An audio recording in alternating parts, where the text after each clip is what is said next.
ಹಾಂ ನೀವು ತಲೆ ಕೆಡಿಸ್ಕೊಬೇಡ್ರಿ, ಆಫೀಸಲ್ಲಿ ಬಂದು ಮಾತಾಡ್ತೀನಿ.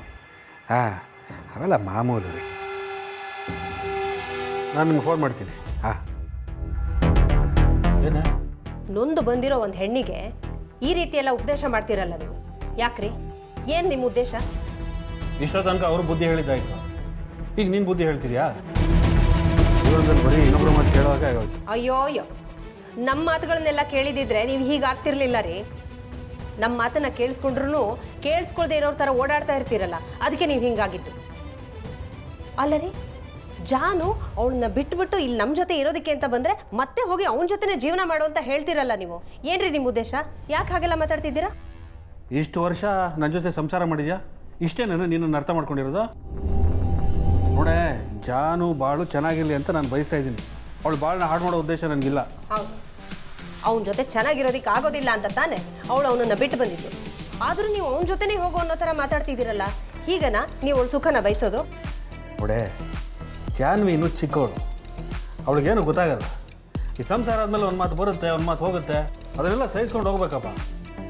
ಈ ನೋಡೆ, ನಾನು ನೀನು ಇಬ್ಬರು ಜಗಳಾಡಿ, ನೀನು ಮನೆ ಬಿಟ್ಟು ಹೋದಿ, ನಾನು ಬಂದು ಸಾರಿ ಕೇಳಿಲ್ವಾ, ನೀನು ಬರಲಿಲ್ವಾ? ಹಾಗೆ ಅಹಂ ಅನ್ನೋದನ್ನು ಬಿಟ್ಟರೆ ಸಂಸಾರ ಜೀವನ ಎಲ್ಲ ಚೆನ್ನಾಗಿರುತ್ತೆ. ನಾನು ನೀವು ಜಗಳ ಆಡ್ತಿದ್ದಿದ್ದೆ ಬೇರೆ ವಿಷಯಕ್ಕೆ, ಜಾನು ಹೀಗೆ ನಡ್ಕೋತಾ ಇರೋದು ಬೇರೆ ವಿಷಯಕ್ಕೆ ರೀ. ನಾನು ನೀವು ಜಗಳ ಆಡ್ತಾ ಇದ್ದಿದ್ದು ಮನೆಯವರಿಗೋಸ್ಕರ, ಆದರೆ ಜಾನು ಅವನ ಜೊತೆ ಅಷ್ಟೆಲ್ಲ ಕಷ್ಟಗಳನ್ನ ಅನುಭವಿಸ್ತಾ ಇರೋವಾಗ ಮತ್ತೆ ಅವನ ಜೊತೆ ಅವನ್ನ ಕಳಿಸಿ ಏನು ಅವನ್ನ ಸಾಯಿಸ್ಬೇಕು ಅಂದ್ಕೊಂಡಿದ್ದೀರಾ ನೀವು? ನಾನಲ್ಲೇ ಅವಳು ಸಾಯಲಿ ಅಂತ ಹೇಳಿದೆ. ಆಗಿರೋ ತಪ್ಪುಗಳನ್ನು ತಿದ್ದುಕೊಂಡು ಇಬ್ಬರು ಒಟ್ಟಿಗೆ ಚೆನ್ನಾಗಿ ಸಂಸಾರ ಮಾಡಲಿ ಅಂತ ಹೇಳ್ತಿರೋದು. ಹೌದೌದು. ಅಲ್ಲ ರೀ, ಒಡೆದೋಗಿರೋ ಕನ್ನಡಿನ ಕೂಡಿಸಿ ಮತ್ತೆ ಒಂದು ಮಾಡೋಕ್ಕಾಗತ್ತಾ? ಒಂದು ವಸ್ತುನೇ ಕೂಡ್ಸೋಕ್ಕಾಗಲ್ಲ ಅಂದಮೇಲೆ ಒಡೆದೋಗಿರೋ ಮನಸ್ಸುಗಳನ್ನ ಕೂಡ್ಸೋಕ್ಕಾಗತ್ತೇನ್ರಿ? ಜಾನು ಇಷ್ಟು ವರ್ಷ ಅವನನ್ನು ಕಟ್ಕೊಂಡು ಎಷ್ಟೆಲ್ಲ ಕಷ್ಟಗಳನ್ನ ಅನುಭವಿಸಿ ನರಳ್ತಾ ಇದ್ರು ನಮ್ಮ ಹತ್ರ ಒಂದು ಮಾತು ಹೇಳ್ಕೊಳ್ಳಿಲ್ಲ.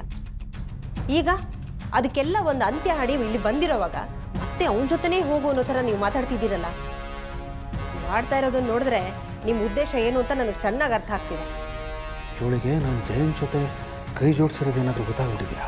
ನೋಡಿದ್ರಾ ಕಳ್ಳನ ಮನಸ್ಸು ಹುಳ್ಳುಳ್ಗೆ ಅನ್ನೋ ಹಾಗೆ ನಾನೇನೋ ವಿಷಯ ಹೇಳಿದ ತಕ್ಷಣ ನೀವು ಮತ್ತೆ ಯೋಚನೆ ಮಾಡೋದಕ್ಕೆ ಶುರು ಮಾಡಿದ್ದೀರಾ.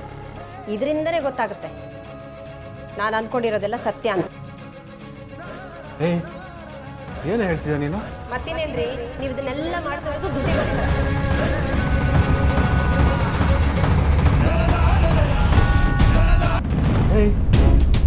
ಏನು ನೀನು ಮಾತಿನ ಅರ್ಥ? ನನಗೆಲ್ಲ ಗೊತ್ತಾಗುತ್ತೆ ರೀ. ಇನ್ಮೇಲೆ ಜಾನು ಬಂದು ಇಲ್ಲೇ ಇರೋದಕ್ಕೆ ಶುರು ಮಾಡಿಬಿಡ್ತಾಳಲ್ಲ, ಆ ಖರ್ಚನ್ನೆಲ್ಲ ಹೇಗೆ ಸಂಭಾಳಿಸೋದು ಅಂತ ನಿಮ್ಗೆ ಯೋಚನೆ ಆಗಿದೆ.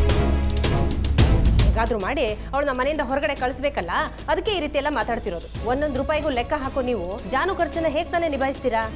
ಅದಕ್ಕೆ ಪ್ರೀತಿಯಿಂದ ಮಾತಾಡಿಸಿ ಕಾಳಜಿ ತೋರಿಸೋರ್ ಥರ ಆ್ಯಕ್ಟ್ ಮಾಡಿ ನಿಧಾನಕ್ಕೆ ಅವಳನ್ನ ಮನೆಯಿಂದ ಸಾಗಾಕೋಣ ಅಂತ ಅನ್ಕೊಂಡಿದ್ದೀರಾ.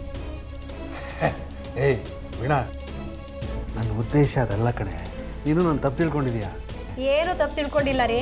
ನಿಮ್ಮ ಉದ್ದೇಶ ಏನು ಅಂತ ನನಗೆ ಚೆನ್ನಾಗಿ ಗೊತ್ತು. ನೋಡ್ರಿ, ಇನ್ನು ಮುಂದೆ ಅವಳ ಹತ್ರ ಜೈನ್ ಜೊತೆ ಹೋಗು ಅಂತ ಮಾತಾಡೋದಿಲ್ಲ ಅಂತ ನನಗೆ ಮಾತು ಕೊಡಿ. ಹಾಗೂ ಏನಾದ್ರು ನನ್ನ ಮಾತನ್ನ ಮೀರಿ ನೀವು ಅವಳ ಹತ್ರ ಮಾತಾಡಿದ್ರೆ ಅವಳ ಜೊತೆನೆ ಗಂಟು ಮುಟ್ಟೆ ಕಟ್ಕೊಂಡು ನಾನು ಹೋಗ್ತಾ ಇರ್ತೀನಿ. ಏನೇ ನೀನು ಬರೀ ಮಾತಾಡಿದ್ರೆ ಬ್ಲ್ಯಾಕ್ ಮೇಲ್ ಮಾಡ್ತೀಯಲ್ಲ? ನೋಡೆ, ನಾನು ಈ ಮನೆಯಲ್ಲಿ ಯಾರಿಗೂ ಏನು ಹೇಳಲ್ಲ, ಏನು ಕೇಳಲ್ಲ. ಅವಳಿಗೆ ಇಷ್ಟ ಬಂದಾಗಿರು. ನಿನಗೂ ಈ ಮನೆಯವ್ರಿಗೂ ದೊಡ್ಡ ನಮಸ್ಕಾರ. ಇದೇ ನಮಸ್ಕಾರನ ದೇವರಿಗೋ ಹೆತ್ತ ಅಪ್ಪ ಅಮ್ಮನಿಗೋ ಮಾಡಿದಿದ್ರೆ ನಮ್ಮ ಮನೆ ಇನ್ನೂ ಚೆನ್ನಾಗಿರ್ತಿತ್ತು.